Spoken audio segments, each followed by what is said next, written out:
My name is Arturo, and just 3 days ago, my own children, Marcos and Sara, left me here in this public hospital bed to be forgotten.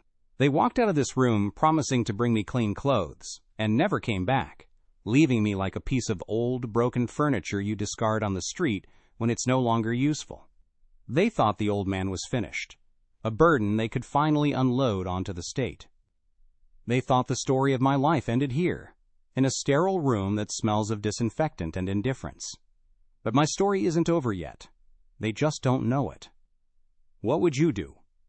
What would you do if the very blood you created, the children you sacrificed everything for, treated you like you were already dead? Listen to my story until the end and tell me, what would you have done in my place? Also, let me know from which city in Mexico you're listening. I need to know I'm not alone in this. If you want to hear more stories like this one, subscribe to the channel. It all started with a simple dizzy spell, the kind that happens when you're 82 and your body reminds you it's tired. I was in the small room they gave me in Marcos's house, the one that used to be a storage closet, when the world started to spin. I reached for the wall, but my hand found only air, and I slumped to the floor. It wasn't a hard fall, but the sound it made was enough to bring Marcos and his wife, Veronica, running. I saw no concern in their eyes, only annoyance. The look they exchanged over my head said everything. Another problem. Another interruption to our lives. The car ride to the IMSS hospital was silent. A heavy, cold quiet that felt more suffocating than any argument. They didn't ask if I was in pain or if I was scared. They just drove, their faces set like stone, as if they were transporting inconvenient cargo, not their own father. The hospital was exactly as you'd imagine. Crowded, noisy, with that smell that's a mix of cleaning chemicals and quiet desperation. We waited for hours on hard plastic chairs until a young, overworked doctor finally saw me. He was kind enough, but brief. Dehydration and exhaustion, senor. Nothing broken, thank God. But we need to keep you for observation for at least 48 hours. Get some fluids in you. I watched my children's faces as the doctor spoke. It wasn't relief I saw. It was an opportunity. A flicker passed between Marcos and Sara, who had arrived looking flustered and impatient. In that instant, in that crowded and impersonal hallway, a silent, cruel agreement was made. I was no longer their father. I was a problem, and the doctor had just handed them the solution on a silver platter. They saw a 2-day stay, not as a path to my recovery, but as their window to escape. They walked me to the ward, helped me into the stiff, cold bed, and pulled the thin blanket up to my chin. Sara forced a smile that didn't reach her eyes. "We'll be back soon, Papa," she said, her voice brittle. "We're just going home to get you some pajamas and your things." Marcos just nodded, unable to look at me, already focused on the door. They turned and walked out, and as the door swung shut, I heard Marcos whisper to Sara in the hallway, his voice low but sharp. Es lo mejor. Ya es una carga y no podemos ser sus enfermeros para siempre. Que se encargue el gobierno de él. This is for the best. He's a burden now, and we can't be his nurses forever. Let the government take care of him. The words hit me harder than the fall. I listened to their footsteps fade down the long corridor until there was only the hum of the fluorescent light above my bed. Lying there alone, the cold reality washed over me. It wasn't a shock, not really. This abandonment was not a sudden act, but the final chapter of a story written over many years. It was in the way Veronica would sigh whenever I asked for a glass of water. It was in the way my grandchildren were taught to see me as fragile and distant, a relic from another time. It was in the silence at the dinner table, where my stories of working construction, of building the foundations of this very city with my bare hands, were met with polite nods and quick changes of subject. I remembered a promise I made to my late wife, Leonore, on her deathbed. "I'll watch over them," I'd sworn to her, my voice thick with grief. "I'll make sure they never want for anything." And this was my reward: to be erased, discarded, and left to the charity of strangers. The loneliness was a physical weight, pressing down on my chest. They weren't coming back. I knew it as surely as I knew my own name. My hands, the ones they never wanted to hold anymore, are a map of my life. You can trace the story in the calluses, the crooked fingers, the scars that crisscross my skin like old forgotten roads. I wasn't born into comfort. I came from dust and sun, from a small pueblo in Zacatecas, where the only inheritance a father could give his son was a strong back and the will to work. My own father, a man of few words and even fewer pesos, taught me that dignity isn't given, it's built. You build it with sweat, with honesty, and with the cement you mix under a relentless sun. I left that pueblo when I was 17, with nothing but a change of clothes and a promise to myself that I would build a life my future children would be proud of, a life better than the one I had. I never wanted them to know the sting of a truly empty stomach. I arrived in Mexico City when it was a monster growing bigger every day, swallowing up the land and spitting out buildings. It was a place full of noise, ambition, and loneliness. I found work as an asterisk albañil, a construction worker. For 40 years, my office was a scaffold, my music was the sound of hammers and saws, and my cologne was dust and sweat.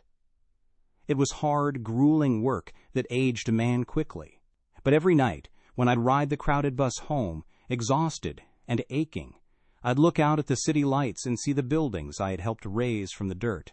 I'd see a piece of myself in the skyline, a testament that Arturo existed, that he had built something solid, something that would last. That feeling, that small flicker of pride, was my pay, more valuable than the few pesos in my pocket. It was on one of those crowded bus rides that I first saw her, Leonor. She was a seamstress. Her fingers, as nimble and precise as mine, were rough and clumsy. She had a light in her eyes that could make the grimiest city street feel like a garden. It took me a month to work up the courage to speak to her. Our courtship was simple. Walks in the Alameda Central on Sundays, sharing a bag of roasted peanuts, talking about dreams that seemed impossibly far away. She saw past the cement dust and the worn-out boots. She saw the man I wanted to be, the one who dreamed of a family and a home filled with laughter.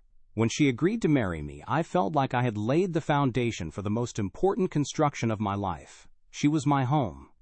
Our first home was a tiny 2-room apartment in the doctor's neighborhood, with walls so thin you could hear the neighbor's television. But with Leonor there, it felt like a palace. She had a way of turning nothing into something beautiful. A few pesos worth of fabric became new curtains. A simple pot of beans on the stove filled the whole apartment with a smell of love and care. I worked harder than ever, taking any extra shift I could get. I wanted to give her the world, but all she ever asked for was my time. She'd wait for me every night, no matter how late, with a plate of hot food and a smile that washed away the day's exhaustion. Those were the richest years of my life, even when we barely had enough to get by. Then came Marcos. The day he was born, I held him in my arms and was terrified. This tiny, perfect being was depending on me. Me, Arturo, a simple laborer. I looked at my rough, calloused hands and wondered how they could ever be gentle enough for him. That night, I made a silent vow to him, and to God. I would be the pillar he could always lean on. I would work until my body broke, to make sure he had opportunities I never even dreamed of. His first cry didn't just fill the hospital room, it filled a space in my heart I never knew was empty. My work was no longer about building the city. It was about building his future, one brick, one sacrifice at a time. A few years later, our little Sarah arrived, and our family felt complete. She was a whirlwind of energy and laughter, the perfect balance to Marcos's more serious nature. I remember one Sunday we didn't have money for anything fancy, not even the cinema. So I took them to a construction site where I had worked, a big new park that wasn't open yet. I showed them the benches I helped set, the paths I helped pave. I told them, "Your papa helped build this place for families like ours to be happy." Sarah ran up and hugged my leg, looking up at me like I was a hero. In that moment, standing in the middle of that unfinished park with my 2 children, I felt like the richest man in the world. Those were the jewels of my life, those small, simple moments. I remember when Marcos was about 12, all he wanted for his birthday was a new bicycle, a fancy one all the other kids in the neighborhood were getting. It cost more than I made in 2 weeks. I saw the disappointment in his face when I told him we couldn't afford it. So for a month, I didn't tell Leonor or the kids, but I took on a second job on the weekends, helping a compadre repair roofs. I'd come home long after they were asleep, my muscles screaming in protest, and leave before they woke up. On his birthday, I wheeled the shiny new bike into his room. The look on his face, that pure, unadulterated joy. It was worth every single ache in my body. He never knew what it cost me. I never wanted him to. And for Sara, her quinceañera, in our culture, it's everything. It's her presentation to the world as a young woman. Leonor had been dreaming of it since the day Sarah was born. We had so little, but we were determined to give her a beautiful day. For a whole year, I put aside a few pesos from every single paycheck. I gave up my small pleasures, the Cokes with my lunch, the occasional beer with friends. I repaired my own boots with old tire rubber instead of buying new ones. We managed to rent the local community hall and hire a small band. Seeing her in her big, beautiful dress, dancing with her friends, her face lit up with happiness. It was a treasure. My daughter was a queen for a day, and I, her humble servant, had made it happen. The good years passed too quickly. The first sign that our world was about to crumble was a cough Leonor couldn't shake. Then came the weakness, the trips to the public clinic, the hushed conversations with doctors who had tired eyes and no good news. Cancer. The word hung in the air of our little apartment, like a toxic fog, choking the life out of everything.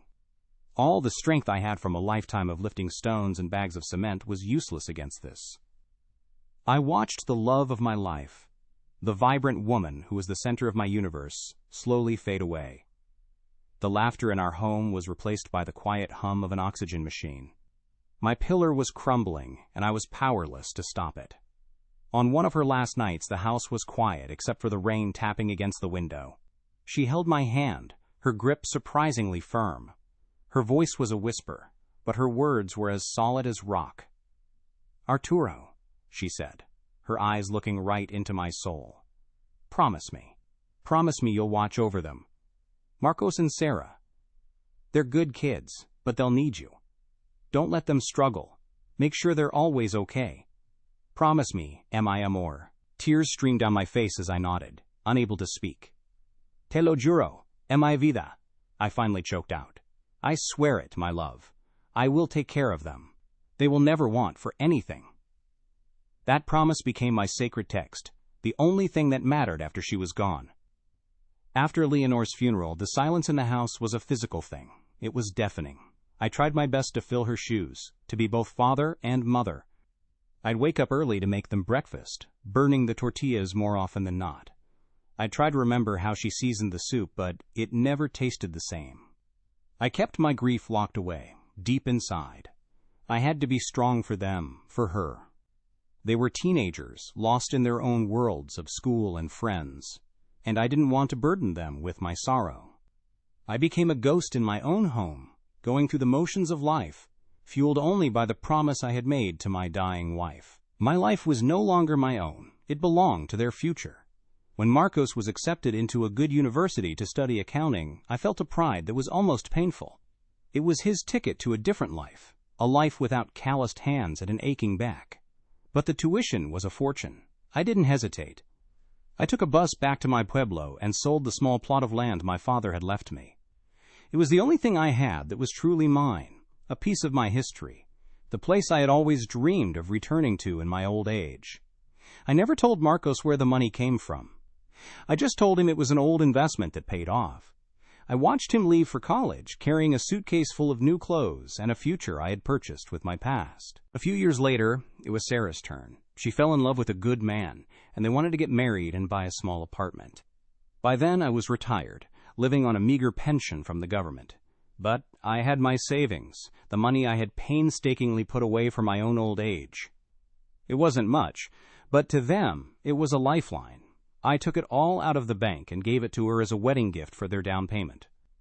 "A father's job is to make sure his children start on solid ground," I told her, hugging her tight. I moved into a small rented room and told them I was happier that way, with less to worry about. I lied so they could have their truth. The changes started slowly, like a hairline crack in a foundation.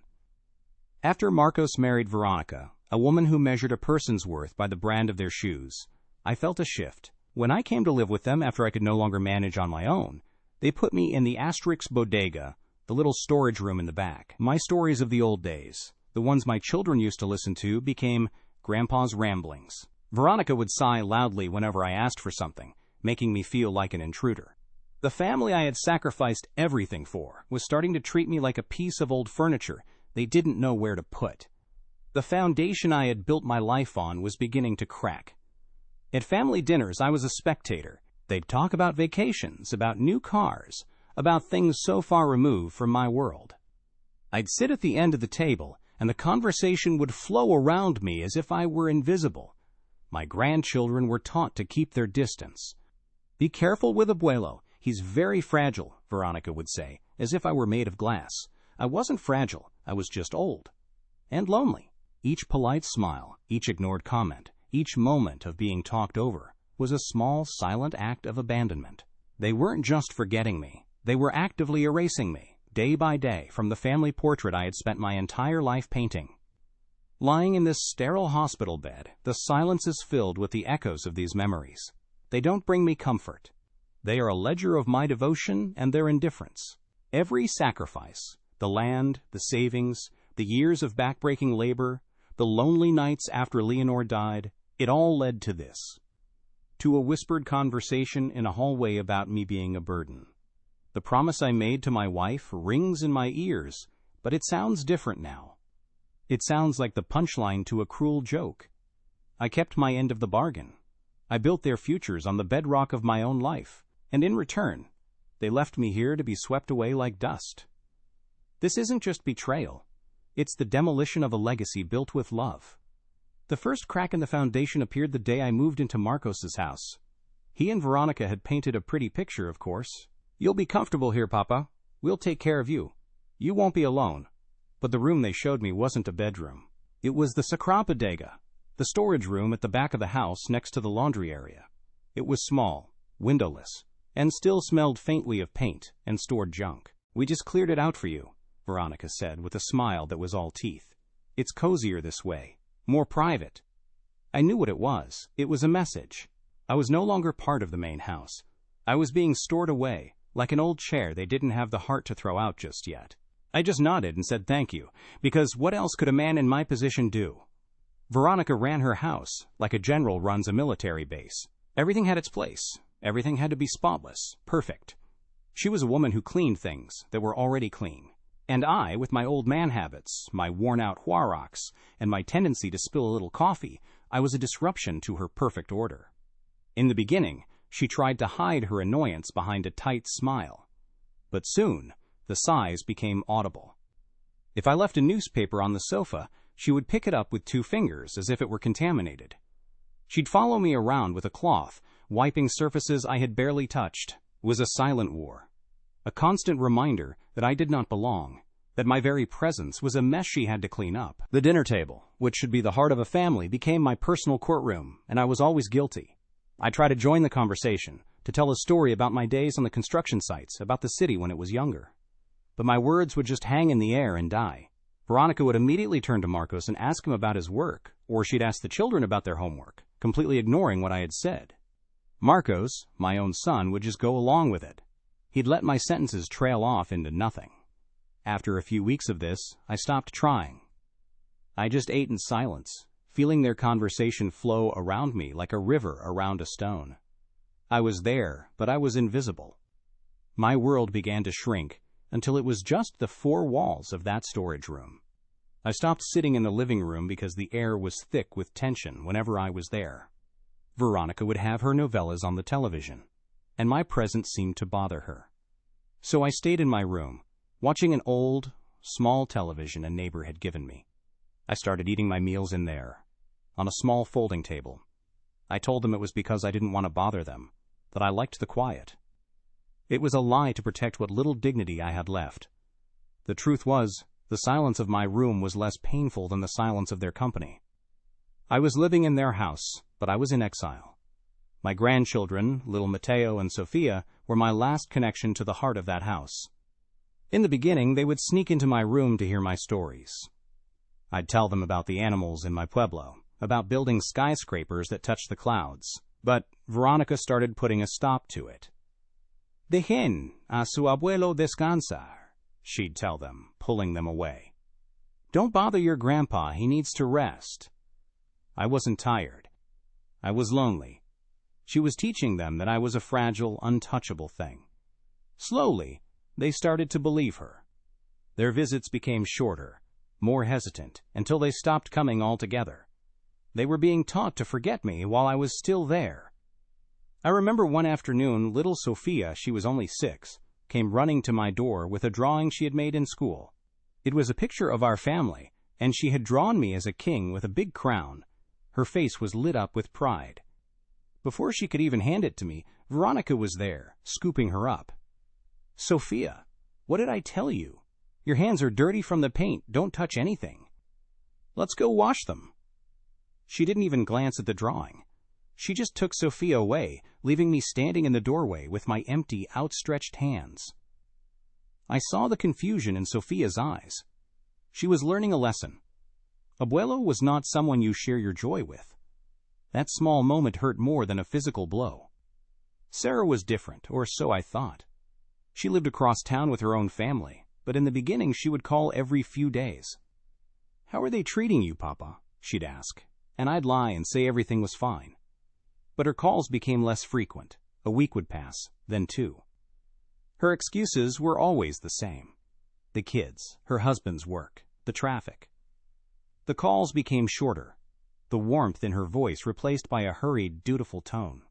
It felt like a checklist item. Call Papa. Done. The daughter for whose quinceañera I had sacrificed for a year, the one I had given my life savings to, was now too busy to spare 5 minutes for her old father. The distance wasn't just in kilometers. It was growing in her heart. My 80th birthday was the day I truly understood how far I had fallen. I woke up that morning with a flicker of hope. A man only turns 80 once. I waited all day. The morning passed, then the afternoon. No calls. No visit. Marcos and Veronica went about their day, as if it were any other Tuesday. Around 9 o'clock that night, Sarah finally called. Her voice rushed. "Felicidades, Papa." "Sorry it's so late. The day was crazy." A few minutes later, Veronica came into my room with a single slice of store-bought cake on a plate, a lone candle stuck in it. "Marcos and I almost forgot," she said, without a hint of apology. They hadn't forgotten. They just hadn't cared enough to remember. I blew out the candle in the dark, and my wish was for Leonor to be there with me. The issue of money, which was always unspoken, began to surface in loud whispers. I'd be in my room, and I'd hear Veronica talking to Marcos in the kitchen. Her voice carried. "Your father's pension is a joke, Marcos. It doesn't even cover the cost of his medicines. The grocery bill has gone up so much." She said it as if I were a bad investment, a drain on their resources. The man who sold his ancestral land for his son's education was now being accused of costing too much to feed. The humiliation was a bitter pill I had to swallow every single day. I started eating less, telling them I wasn't hungry, just so I would be less of a burden. One evening, I gathered the courage to speak to Marcos. I found him alone in the backyard, watering the plants. I wanted to talk to him, man to man, father to son. "Mijo," I started, my voice unsteady. "Is everything all right? Your wife? She seems unhappy that I am here." Marcos wouldn't look at me. He just kept staring at the rose bushes, his knuckles white as he gripped the hose. "Papa, don't start. Veronica is just... she has a lot of stress. It's not you." But it was me. And in that moment, he had a choice. He could have defended me. He could have honored his father. Instead, he chose his wife's comfort over my dignity. He chose to be a husband first and a son second, and in doing so, he left me completely alone. In the quiet of my room, I'd look at my gnarled hands and think of the life I had built for them. I'd remember the feel of the deed to my father's land in my hands, the only thing connecting me to my past, and how I had signed it away without a second thought so Marcos could become an accountant and never have to suffer as I did. I'd remember the bank book, empty after I gave Sarah everything for her apartment so she could have a home filled with love, like the one I had with Leonor. These weren't sacrifices to me then. They were acts of love. Now, they felt like foolish mistakes. I had given them the bricks to build their lives, and they had used them to build a wall to keep me out. The deepest humiliation came one day when Veronica had guests over, some of her fancy friends. I walked out of my room to go to the bathroom, and I heard one of the women whisper, "Who's that?" I heard Veronica laugh, a light, dismissive sound. "Oh, that's just Marcos's father. Don't mind him." Then, after I had passed, I heard her say in a lower voice, "The house has this olor a viejito now, you know? This old man smell I'm constantly spraying." From that day on, she would walk past my door with a can of air freshener, spraying it into the hallway. She wasn't just erasing my presence. She was trying to erase my very scent, as if I were a sickness that needed to be sanitized. I used to be a useful man. I knew how to fix a leaky faucet, how to repair a broken chair, how to patch a wall. It's what I did my whole life. In the beginning, I tried to help around their house, but they would stop me. "No, Papa, don't worry about it," Marcos would say gently. "You might hurt yourself. We'll call a professional." They stripped me of my purpose. They didn't want my help. They wanted me to be quiet, to be still, to be invisible. A man who cannot contribute, who cannot be of service, starts to feel like he is already dead. They were just waiting for my body to catch up with their perception of me. One Sunday, Sarah came to visit. It was the first time in over a month. I heard the car, and my heart leaped with a foolish hope. Maybe she was here to take me out for a walk, to talk. But she didn't even come inside. She stood at the front door and called for Marcos. She handed him a bag of groceries. "Here, this is for Papa." I was standing in the hallway where she could see me. She gave me a quick, tight wave and a small smile. "Hi, Papa. Gotta run. The kids have a party to go to." It wasn't a visit. It was a delivery. I was a charity case, and she was dropping off a donation. The daughter who once hugged my leg like I was a hero now couldn't even be bothered to step inside the house for me. Their youngest child, my grandson Mateo, had his baptism. The house was filled with people, with music, with laughter. Veronica and Marcos were the perfect hosts. I put on my best old shirt and sat in a chair in the corner of the living room, hoping someone would talk to me. But no one did. I was a piece of furniture, a relic on display. I watched my son, my daughter, and my grandchildren celebrate a new life joining the family, while I, the root of that family, was being treated like I was already gone. I sat there for 3 hours, and not a single person, not even my own children, came to ask me if I needed a glass of water. I had never felt so utterly alone in a room full of people. The final blow, the one that shattered any remaining illusion, came a few weeks before they brought me to this hospital. I was in my room, the door slightly ajar. I heard them arguing in the kitchen, their voices sharp. It was Veronica. "I can't do this anymore, Marcos. I feel like I'm running a hospice. We have no privacy, no life. Your friends don't want to come over. He has to go. I mean it." Her words were like stones, hard and cruel. I held my breath, praying, pleading in my heart for my son to stand up for me, to say he is my father and this is his home. But the words I prayed for never came. Instead, after a long, heavy silence, I heard Marcos let out a long, defeated sigh. His voice was barely a whisper, but it was the loudest sound I had ever heard. "I know, Vero. You're right. I know. He didn't fight for me. He didn't defend my honor. He surrendered. Just give me some time," he said. "I'll figure something out." And in that moment, I understood everything. I wasn't his father anymore. I was a problem that he needed to figure out. I was a loose end he needed to tie up. Lying in my bed that night, the cold truth finally settled in my bones. The dizzy spell, the fall, the trip to the hospital, none of it was an accident. It was an opportunity, the opportunity they had been waiting for. It was the something Marcos was going to figure out. They didn't abandon me the day they walked out of this hospital room.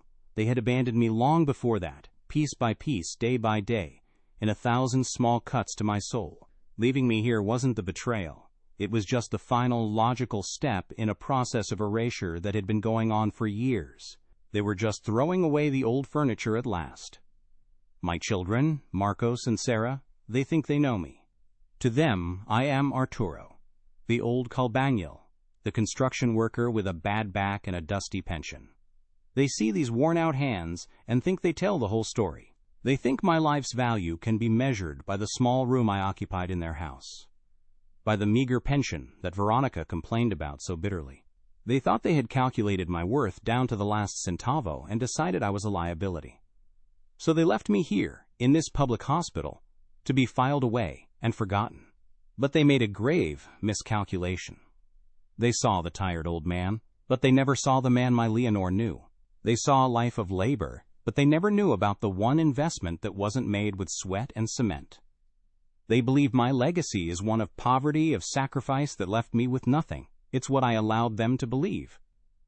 But there was always one thing I held back, one secret I kept locked away, not from them, but for them, and for the memory of their mother. It was a promise I made to her spirit, a silent pact between me and the woman who was my true north. She always used to say, "Arturo, a man must build his house on rock, not sand, and he must always keep one stone for himself, just in case the floods come." I never understood the depth of her wisdom until now. The floods are here, and my children are the ones who brought the storm, but they don't know that I still have my stone. It happened almost 40 years ago.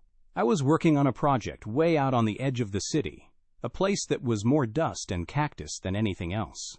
The boss was a young engineer, a good man with big dreams but shallow pockets, an Ingeniero Ramirez. He was trying to build a small industrial park, but he had stretched himself too thin. People in the city laughed at him, said he was trying to build a factory in the middle of nowhere.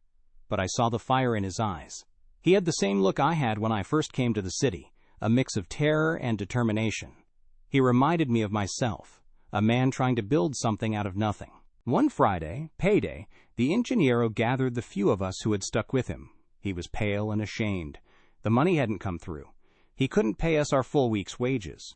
He looked like he was about to cry. He offered us what little cash he had, barely enough for bus fare and a meal. It was a disaster for men with families to feed. The other workers cursed him and walked away, leaving me and 2 others standing there in the dust.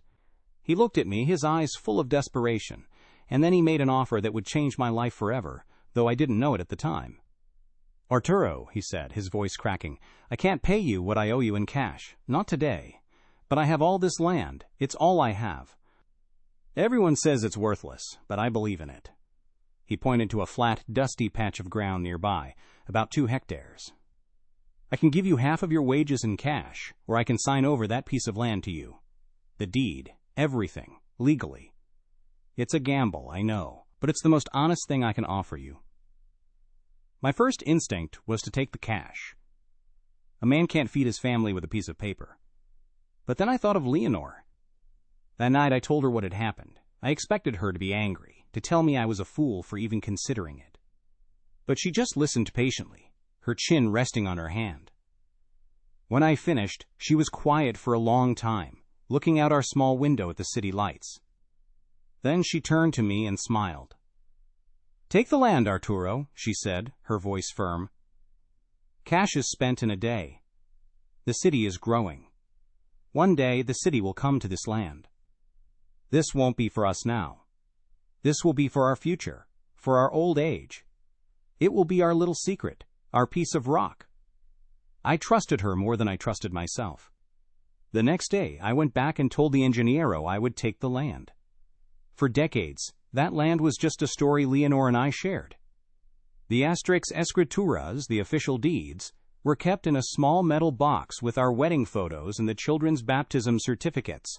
It was our private dream. A few times a year, on a Sunday, we'd take the long bus ride out there. We'd walk the perimeter of our land, holding hands, imagining a small house, a garden, a place to grow old in peace. Marcos and Sarah never knew. We wanted them to see us work, to learn that things are earned, not given. The land was not for them. It was for the 2 people who started it all. It was the foundation of a dream only we could see. After Leonore passed, that metal box became a heavy weight in my closet. The dream was now just a memory, and the land felt like a relic of a life that was over. Many times I was tempted to sell it. When Marcos needed money for his university, I thought about it. When Sarah needed the down payment for her apartment, the thought crossed my mind again. It would have been so easy, but each time something held me back. It was Leonore's voice in my head. Keep one stone for yourself, Arturo. I sold my father's land for Marcos and gave my savings to Sarah. But Leonor's land, our land, I couldn't touch it. It felt sacred. As I watched my children grow older, I saw why Leonor's wisdom was so important. They grew up comfortable, protected from the struggles I had known.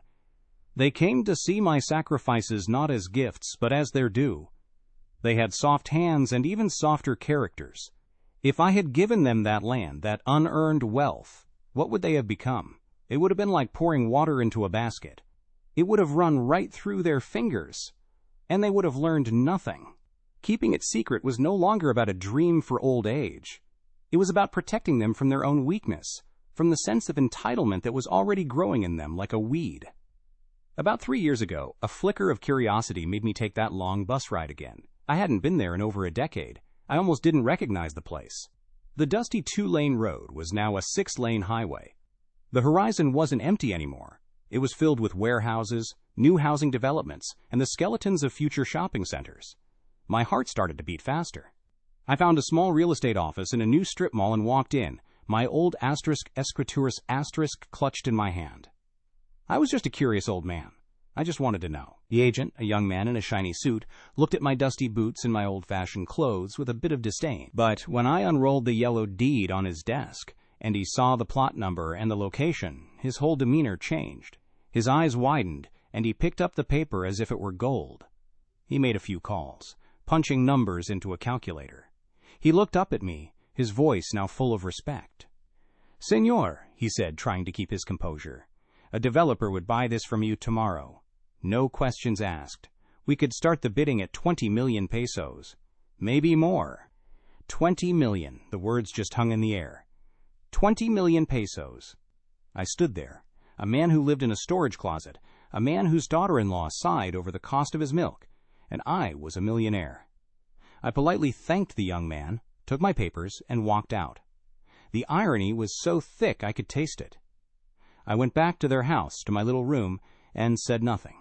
The secret became my silent companion. It became a test. I wanted to see if they could ever love me for who I was, not for what I had. I wanted to see if there was any of the love left that I remembered from when they were children. I gave them every chance. And now, here I am, lying in a bed that smells of bleach and defeat.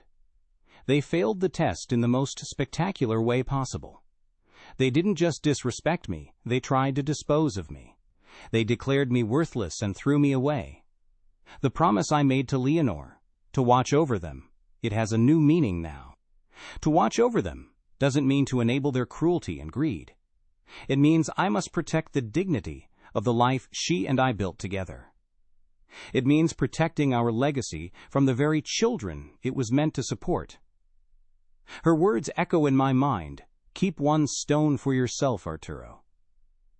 The flood is here. It is time to use my stone. They think they hold all the cards. They have their homes, their careers, their comfortable lives, all built on the foundations I laid for them. They think they have the power because I am old, weak, and dependent. But the truth is, I have been the one with the power all along. I hold a secret that could change their lives in an instant, a secret they were never worthy of knowing. The feeling that fills me now is not anger or a desire for revenge. It is a strange, cold calm. It is the clarity of a man who has nothing left to lose and everything to protect. It is the feeling of power returning to hands that were thought to be empty. They underestimated me. That was their biggest mistake. All their lives, they saw me as a simple man, an albañil, a man of muscle, not of mind. They saw the cement on my boots, but never the dreams in my heart. They saw the calluses on my hands, but never the foresight in my soul. They thought that because I didn't have a fancy education, I had no wisdom. They confused simplicity with stupidity. But a man who can read the earth, who knows how to lay a foundation that will stand for 100 years, that man knows a thing or two about planning for the future. This secret is no longer a memory of a lost love or a test for ungrateful children. It is transformed. Here, in this room where they left me to fade away, It has become a tool. It is a key to a future they will have no part in. The game they thought they had won is not over. It has just begun. I am no longer Arturo, the burden. I am Arturo, the builder.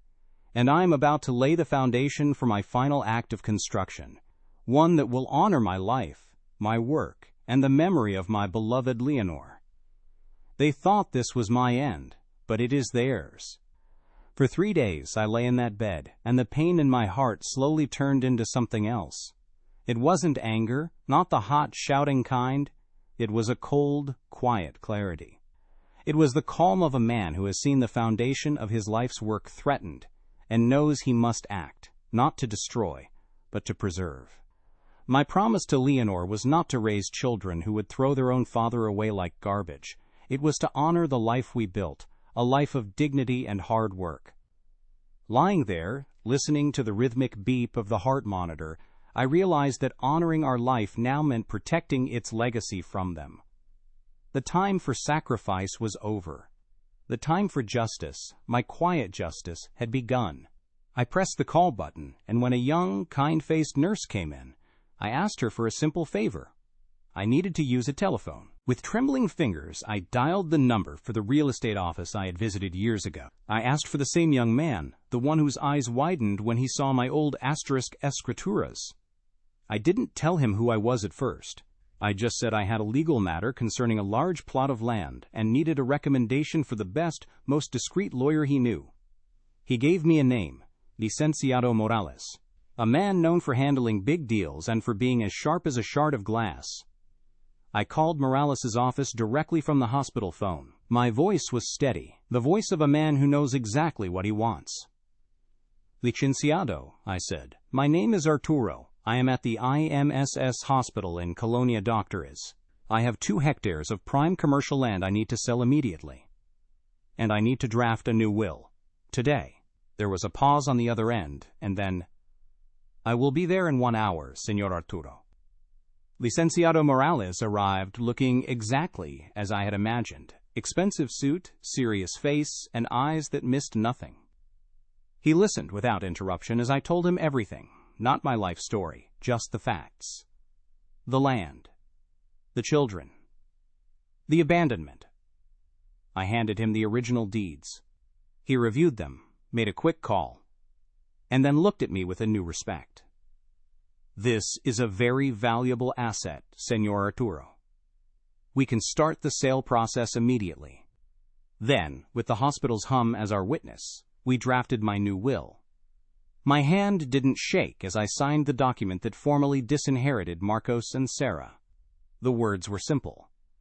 They had received their inheritance in life, and my estate would now serve a different purpose. It wasn't an act of hate. It was an act of truth. I was finally closing a ledger that had been unbalanced for far too long. But selling the land and cutting them out wasn't enough. The money, the millions of pesos, it meant nothing to me in a pile. It had to have a purpose, a soul. It had to honor Leonor. Licenciado, I said, I need you to do 2 more things for me. First, find me the best Casa de Retiro asterisk in the city. A place with a garden where a man can feel the sun and have some peace. I want to live my remaining days in dignity. He nodded, already making a note. And the rest of it, all the millions. I want to create a foundation, the Fundación Leonor y Arturo Garcia. Its only job will be to help old people like me, the ones who are left behind, and have no one to fight for them. For the first time, Licenciado Morales smiled. It will be my honor, Don Arturo, he said. My legacy would not be 2 ungrateful children. It would be a shelter for the forgotten. A week later, a quiet, comfortable car, not a taxi, picked me up from the hospital. I didn't have a single bag to carry. I left nothing behind because I had nothing there. We didn't drive to Marcos's house. We drove to my new home. It was a beautiful place, with white walls, terracotta tiles, and a large, sun-drenched garden full of flowers. My room was simple, clean, and had a window that looked out onto the green grass. I don't know when or how my children found out. I never called them, and they never called the hospital again. Perhaps they drove by the old land and saw a for sale sign.